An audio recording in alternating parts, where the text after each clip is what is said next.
Assalamualaikum warahmatullahi wabarakatuh. Perkenalkan nama saya Aureli Fani Sofia, NIM 210863336 dari periode Penjas Kesrek. Baiklah, di sini saya akan membacakan hasil kerja saya yaitu tentang konsep dasar mekanisme, ventilasi, dan transport oksigen.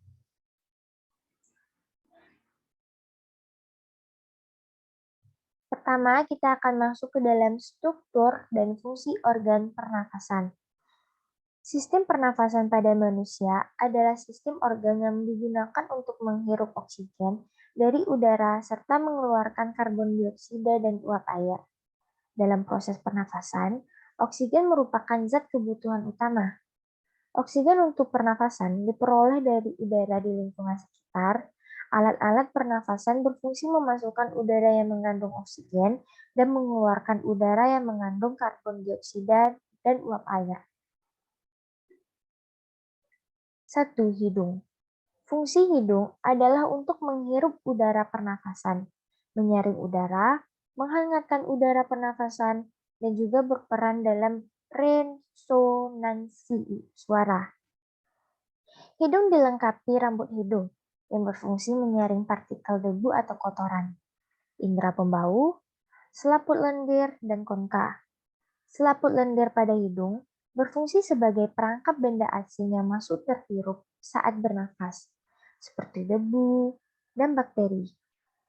Konka memiliki banyak kapiler darah yang berfungsi menyamakan suhu udara yang terhirup dari luar dengan suhu tubuh.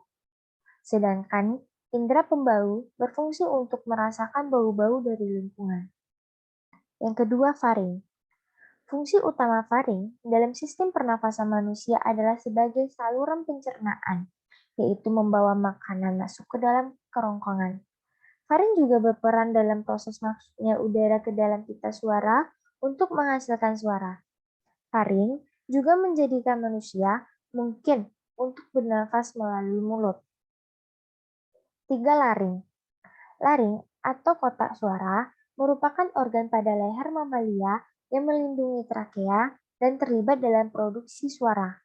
Laring adalah saluran pernafasan yang membawa udara menuju trakea. 4. Trakea. Organ lainnya yang mengambil bagian dalam sistem pernafasan manusia adalah trakea. Trakea merupakan tabung memanjang yang memiliki diameter sekitar 20-25 mm dan panjang sekitar 10-16 cm. Trakea tersusun dari 20 tulang rawan berbentuk cincin yang kuat tapi fleksibel. Yang kelima, bronkus. Bronkus juga berfungsi sebagai penyaring udara, tetapi sifatnya hanya sekedar sebagai penyaring sekunder. Jaringan epitel pada dindingnya menghasilkan lendir yang menangkap kotoran yang ikut masuk bersama udara. Dinding bronkus sama seperti trakea, hanya saja dinding bronkus lebih tipis jika dibanding dengan trakea. Yang keenam, paru-paru. Paru-paru merupakan aktor utama di dalam sistem pernafasan manusia. Organ ini dibungkus oleh selaput rangkap 2 yang disebut pleura, yang berfungsi melindungi paru-paru dari gesekan saat mengembang dan mengempis. Fungsinya adalah menukar oksigen dari udara dengan karbon dioksida dari darah. Fungsi sistem pernafasan. Melansir Cleveland Clinic, sistem pernafasan memiliki banyak fungsi. Tak hanya membantu Anda bernafas, fungsi sistem pernafasan lainnya, yakni membuat Anda bisa bicara dan membaui sesuatu, mengalirkan udara sesuai suhu tubuh, dan melembabkan sesuai kondisi tubuh, melindungi saluran udara dari zat berbahaya dan iritasi. Selanjutnya kita masuk ke dalam mekanisme ventilasi dan transport oksigen.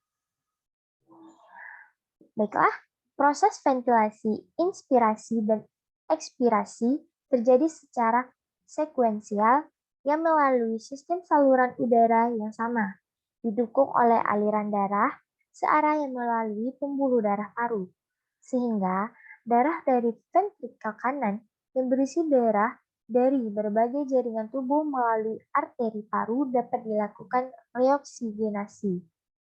Pertama, ventilasi paru atau pernafasan yang menyangkut pergerakan udara masuk dan keluar paru. Kedua, yaitu difusi gas melewati membran respirasi antara udara di ruang alveoli dan kapiler alveoli serta melalui dinding kapiler antara darah dan jaringan.